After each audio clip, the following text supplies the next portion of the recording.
Eu começo a ler um artigo, me dá uma ideia, eu vou atrás, faço uma pergunta, resolvo, mato aquela pergunta. Enquanto eu já estou fazendo aquilo, já me surgem outras ideias. E isso é um fator motivacional que eu acredito que todas as pessoas envolvidas no meio acadêmico possuem. Pelo menos aquelas que têm mais vontade científica. Então a curiosidade e a iminente resposta àquela curiosidade é o fator mais encantador, na minha opinião.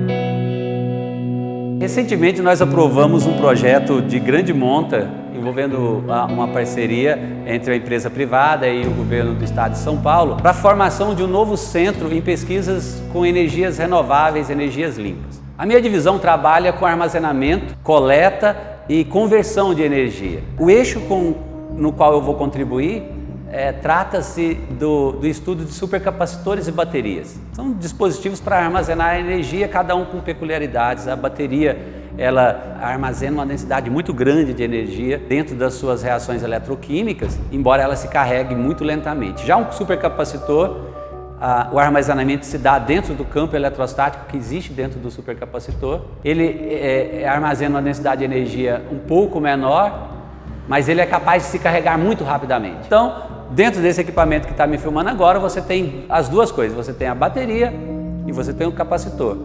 O capacitor, você utiliza ele quando você dispara o flash.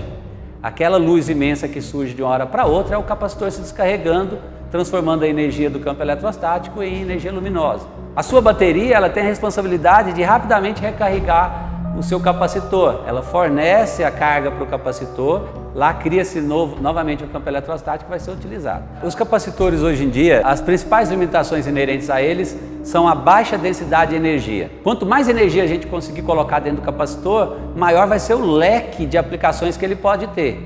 Eventualmente ele não precisaria estar só dentro de uma máquina, de uma câmera fotográfica, ele poderia estar, digamos, dentro de um grande equipamento, uma televisão ou um aparelho luminoso para vias públicas. Só que a densidade de energia que ele armazena é muito pequena e as aplicações acabam sendo limitadas. O nosso foco principal é otimizar essa densidade de energia, trazer a melhoria da eficiência através da otimização de 3 fatores, que é o custo, a eficiência e o impacto ambiental. Recentemente nós publicamos um trabalho sobre a esfoliação de um material bidimensional composto apenas por átomos de fósforo, chamado fosforeno. Ele é o análogo do grafeno, só que feito só com fósforo. O fosforeno ele tem propriedades muito interessantes do ponto de vista físico-químico e atualmente nós fizemos em líquido iônico a esfoliação química desse material. Com isso a gente mostra que uma certa quantidade de água dentro do líquido iônico você consegue separar as interações da água e do líquido iônico na superfície desse material bidimensional. O mesmo para CO2. Captura de CO2 hoje é um tópico extremamente relevante do ponto de vista de sustentabilidade.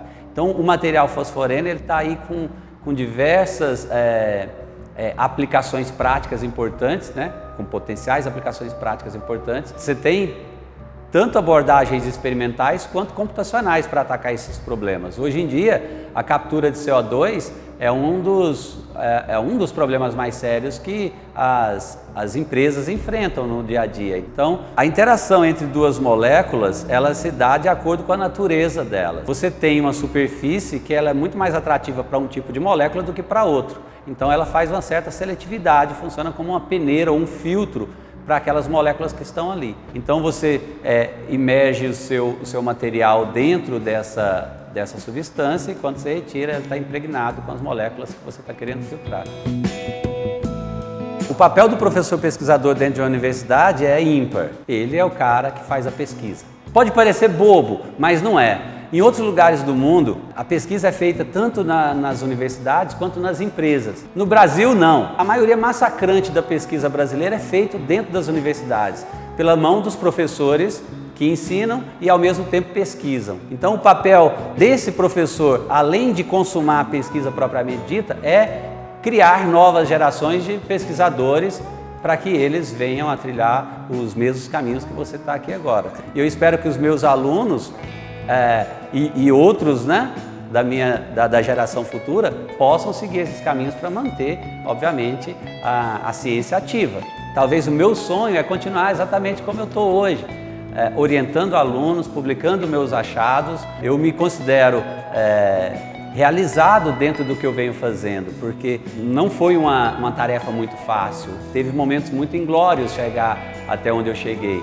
E hoje eu vejo uma situação extremamente confortável. Eu sou relativamente independente cientificamente, não dependo das outras pessoas, dependo apenas de mim, dos meus recursos, né? Dos meus projetos individuais.